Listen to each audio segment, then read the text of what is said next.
किया जाता है। लक्ष्मी और गणेश जी की पूजा का जिक्र कई पौराणिक कथाओं में हुआ है।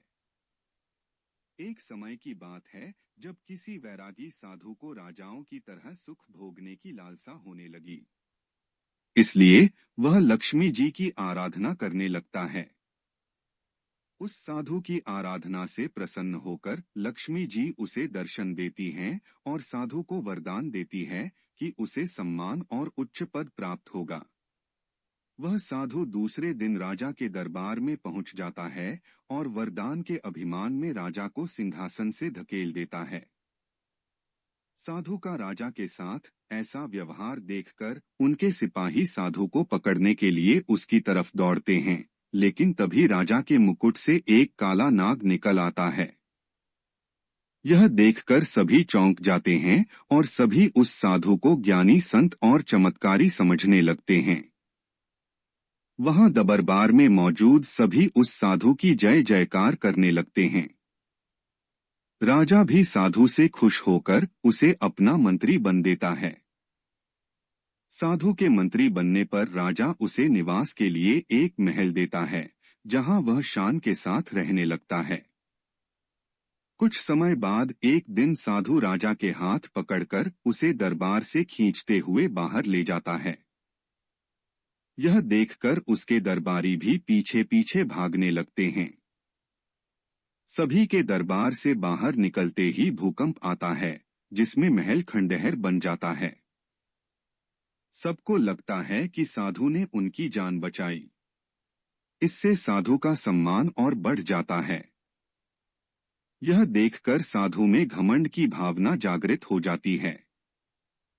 इसके कुछ दिनों के बाद एक सुबह साधु राजमहल में घूम रहा होता है। तभी उसकी नजर गणेश जी की मूर्ति पर पड़ती है। साधु को वह प्रतिमा अच्छी नहीं लगती, तो वह उसे हटवा देता है। इससे गणेश जी साधु से रुष्ट हो जाते हैं और उसकी बुद्धि भ्रष्ट कर देते हैं। इस कारण वह हर काम उल्टा पुल्टा करने लगता है। इससे राजा साधु से क्रोधित होकर उसे कैदखाने में डलवा देता है। साधु कैदखाने में ही फिर से लक्ष्मी जी की पूजा आराधना करने लगता है।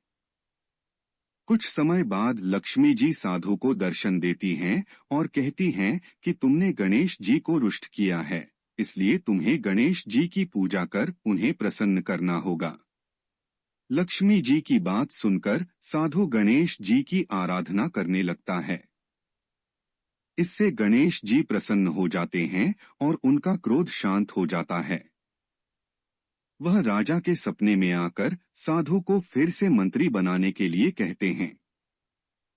राजा दूसरे दिन साधु को कैद से आजाद कर फिर से मंत्री बना देते हैं। इस घटना के बाद लक्ष्मी और गणेश जी एक साथ पूजे की जाने लगी। लक्ष्मी जी धन की देवी है, तो गणेश जी को बुद्धि को संयम में रखने वाला माना गया है। वैसे कहा भी गया है कि एक संपन्न जीवन के लिए धन और बुद्धि दोनों जरूरी होते हैं। इसलिए लक्ष्मी जी और गणेश जी की पूजा साथ में की जाती है। इस कहानी से यह सीख मिलती है कि हमें अहंकार नहीं करना चाहिए, क्योंकि अहंकार के कारण जो हमारे पास है वो भी हमसे छिन सकता है। ऐसे ही रोचक और ज्ञानवर्धक वीडियो को रोजाना सुनने के लिए वीडियो को लाइक करें और चैनल को सब्सक्राइब करें। धन्यवाद।